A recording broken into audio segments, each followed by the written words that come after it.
Como muchos de nosotros, vi El Eternauta en el fin de semana largo del 1 de mayo. Decidí hacerlo antes de leer el cómic, que todavía me espera en mi mesa de luz, traído desde una librería de usados.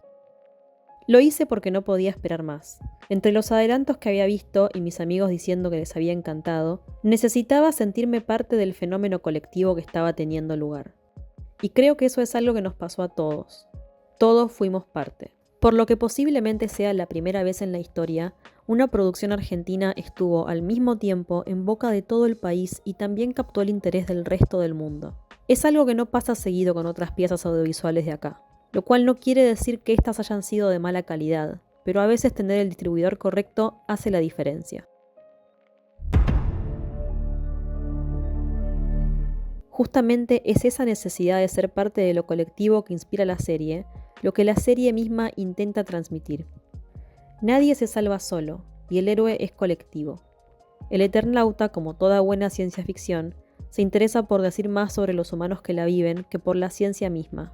Arranca con algo tan pero tan humano como una juntada entre amigas, y poco tiempo después la trama empieza a descubrirse con algo tan argentino como un partido de truco.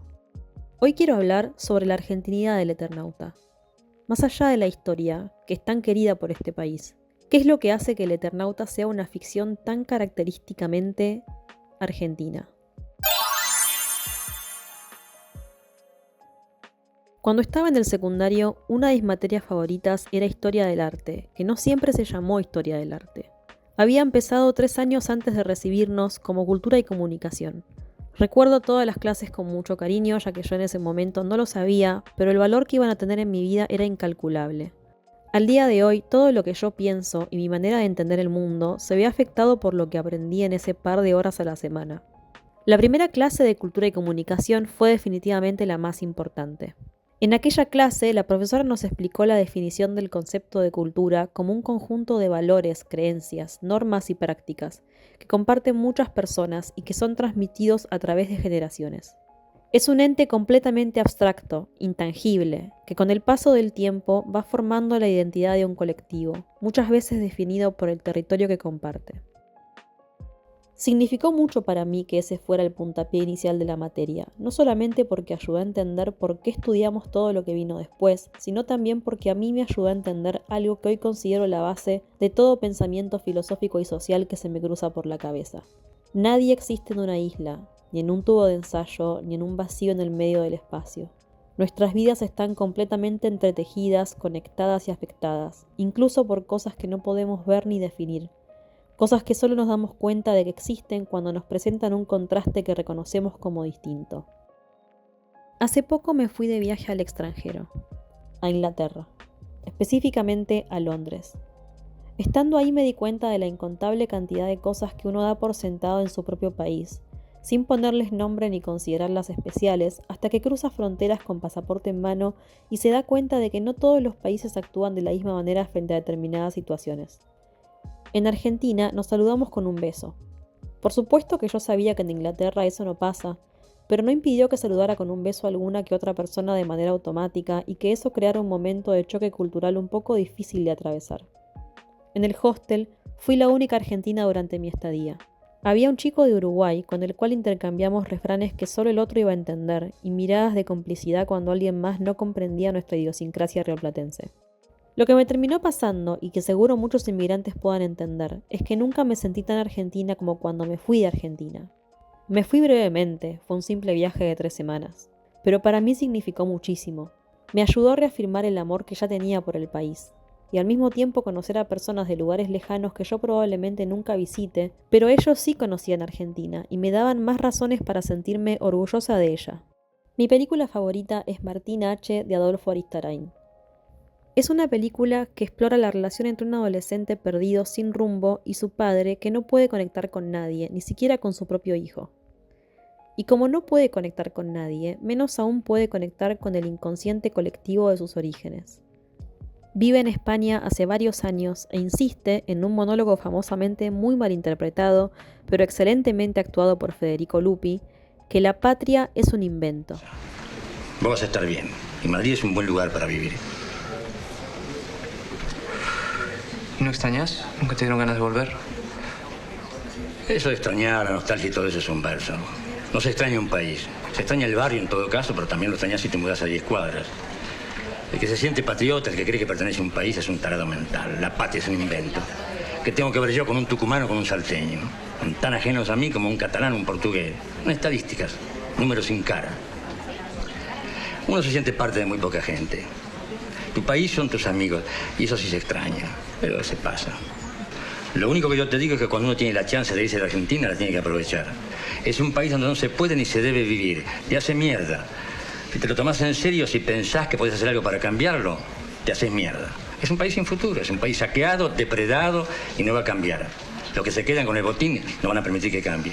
Que la patria es un verso, estoy de acuerdo. Pero el otro es muy pesimista. Todo puede cambiar.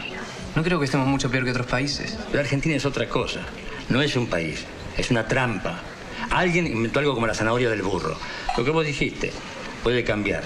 La trampa es que te hacen creer que puede cambiar. Lo sentís cerca, ves que es posible, que no es una utopía, es ya, mañana, y siempre te cagan. Vienen los milicos y matan 30.000 tipos. O viene la democracia y las cuentas no cierran, y otra vez aguantar y a cagarse de hambre, y lo único que puedes hacer, lo único en que puedes pensar es en tratar de sobrevivir o de no perder lo que tenés. El que no se muere, se traiciona y se hace mierda. Y encima te dicen que somos todos culpables. Son muy hábiles los fachos. Son unos hijos de puta. Pero hay que reconocer que son inteligentes. Saben trabajar a largo plazo. Bueno, contame un poco de vos ahora. Yo ya hablé bastantes pavadas. Es su hijo quien lo desafía.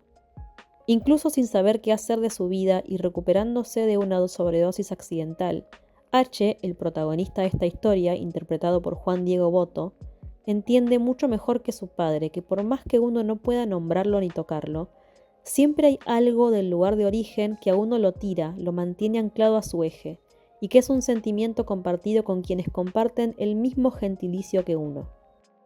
Lo hace a través del único lenguaje que su padre entiende, porque también es su profesión, el cine. Supongo que Dante ya te lo habrá dicho, pero bueno. Me vuelvo a Buenos Aires. Cuando sepa dónde voy a estar, te mando la dirección. Yo sé que te vas a calentar, pero por favor, papá, trata de no cabrearte. Me gusta Madrid. Me gusta vivir con vos. No nos llevamos tan mal después de todo. Te voy a extrañar. A Dante también. Los voy a extrañar mucho los dos. Pero me tengo que volver. No sé muy bien por qué. No sé qué es lo que me tira tanto. No sé qué es lo que extraño. No sé si extraño. Los techos. Pueden ser los techos. Los tejados de las casas son muy feos. Cuadrados, blancos, con tanque de agua puesto como arboleo. Como que la gente no les da bola. Como que la gente los desprecia. Como si los tejados no fueran parte de la casa. En Madrid los techos son hermosos. Hay tejas, hay chimeneas, hay colores. No se puede comparar. Pero a veces extraño los techos de Buenos Aires. Es una boludez, pero me pasa. Pero bueno, no es por eso que me quiero volver. Madrid siento como que no pertenezco, como que no formo parte del lugar. Siento que estoy obligado a hacer algo, no sé qué, para que la ciudad me acepte. Y que voy a tener que hacerlo muchas veces para conseguirlo. En Buenos Aires me siento aceptado. Siento que puedo estar ahí sin pensar en qué lugar estoy. Tengo permiso para hacer lo que sea. La ciudad es mía, está dentro mío, yo estoy dentro de la ciudad. Tengo un lugar para mí, lo sé, y no tengo que hacer nada para conseguirlo. Es una boludez, pero me siento protegido. Martín H. me gusta porque analiza y finalmente reivindica ese sentido abstracto de patriotismo que todos los argentinos tenemos un poco herido, un poco cascoteado, un poco en terapia intensiva. Pero también advierte esa sorpresa de extrañar las partes de lo propio que uno ni siquiera sabía que no iba a encontrar en otros lugares. Para H son los techos desprolijos. Para mí en mi viaje fueron los puestos de flores que olían a flores, ya que en Londres cada vez que pasaba por un puestito similar no olía a nada y encima las flores estaban en un estado deplorable. Para Martín, el padre de H, es la gente que silba por la calle. ¿Sabés qué extrañaba yo de Buenos Aires? Los silbidos. La gente que anda silbando por la calle. Aquí nadie silba por la calle. Tardé en darme cuenta. Notaba algo raro, pero tardé unos cuantos meses en darme cuenta. Casi me vuelvo. Me entraron ganas de volver.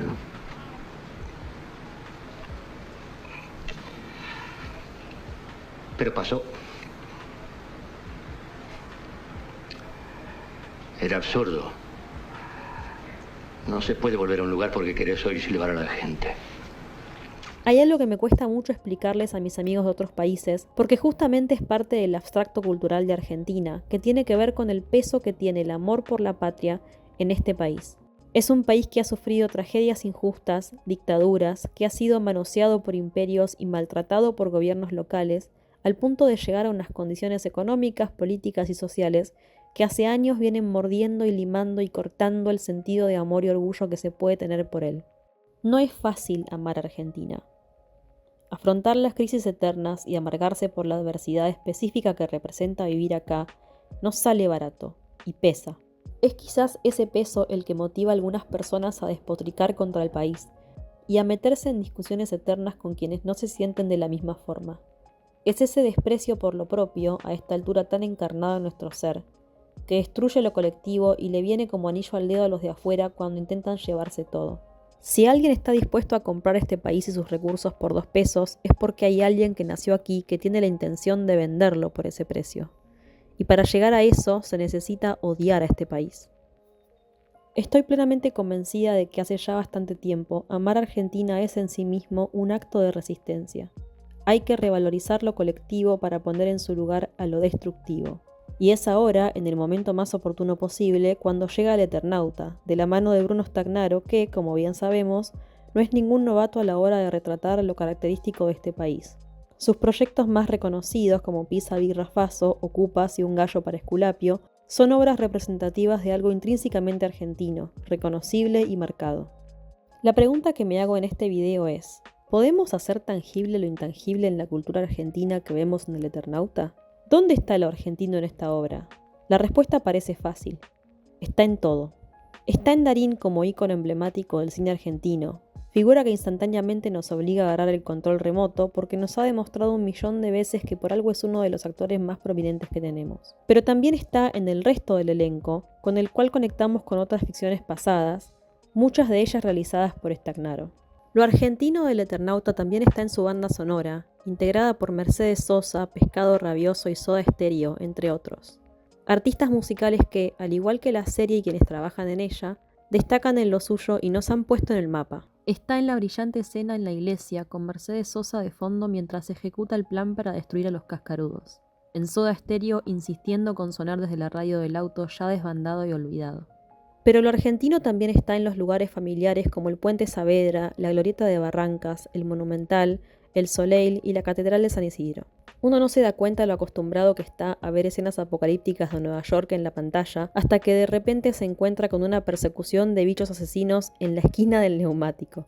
No es solo ver a tu país representado en una superproducción de manera fiel por primera vez en mucho tiempo. Es también descubrir lo bien que se presta a lo que esta historia le pide. Y en vista de eso, ¿por qué no podría adaptarse perfectamente a otras ficciones futuras? Pero lo argentino del Eternauta también se encuentra en esos modismos y refranes que a todos nos parecieron intraducibles. Fue un desafío adaptar ese lunfardo a otros idiomas y es muy gracioso ver cómo se las rebuscan lingüísticamente y que por una vez en la vida no somos nosotros leyendo los subtítulos.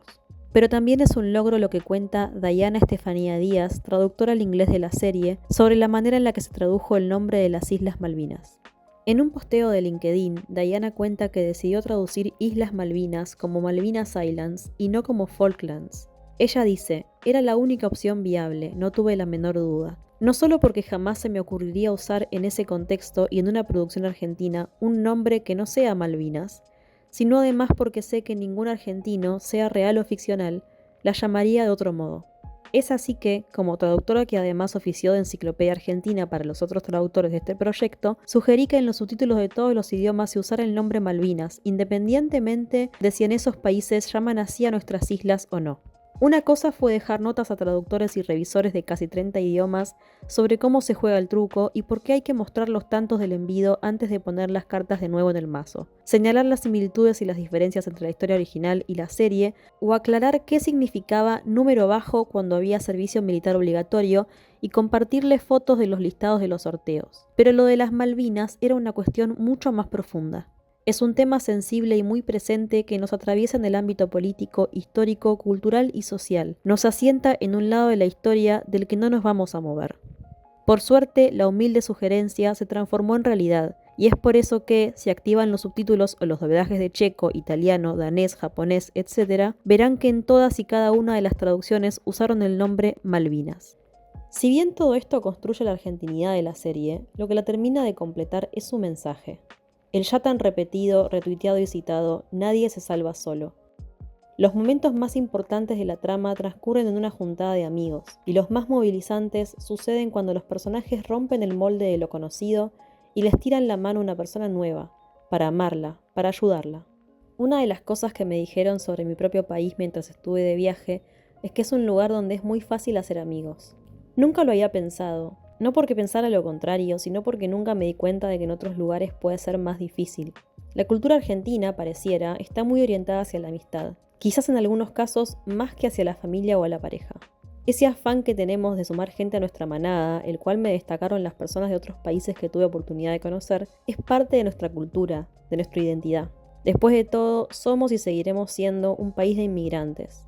No solamente las corrientes migratorias europeas que nos dan a muchos de nosotros apellidos típicamente italianos o españoles, sino también las corrientes asiáticas y de países latinoamericanos limítrofes, entre otras. Todo esto está intencionalmente demostrado en El Eternauta. Personajes como Pablo o Inga no son casualidad. La Argentina se construyó entre todos, incluso aquellos que no nacieron acá. Hasta el detalle de los aviones que envía Perú para ayudar a exterminar a los bichos es parte de esto. En un punto, ellos también son argentinos. La argentinidad del Eternauta está en su héroe colectivo justamente por su condición de plural, en que una partida de truco sea el escenario principal de una invasión alienígena, no tanto por lo argentino del truco, sino por lo argentino del ritual que significa juntarse con amigos, semana tras semana, como ir a misa. El mismo ritual de tomar mate, de mirar un partido de fútbol, de jugar uno. Todas cosas que no son exclusivamente argentinas ni por asomo, pero que juntas conforman esta familiaridad de pertenecer y de creer que el que se nos presenta como otro también pertenezca. Es así como terminamos compartiendo y recomendando esta serie a personas que no son de este país, para integrarlos en la conversación, para sacar a relucir ese orgullo de ser argentinos que, según el caso, quizás estaba un poco olvidado. Es así como encontramos al Eternauta y al fenómeno cultural que significa, en lo colectivo, en la comunidad, en compartir con el otro.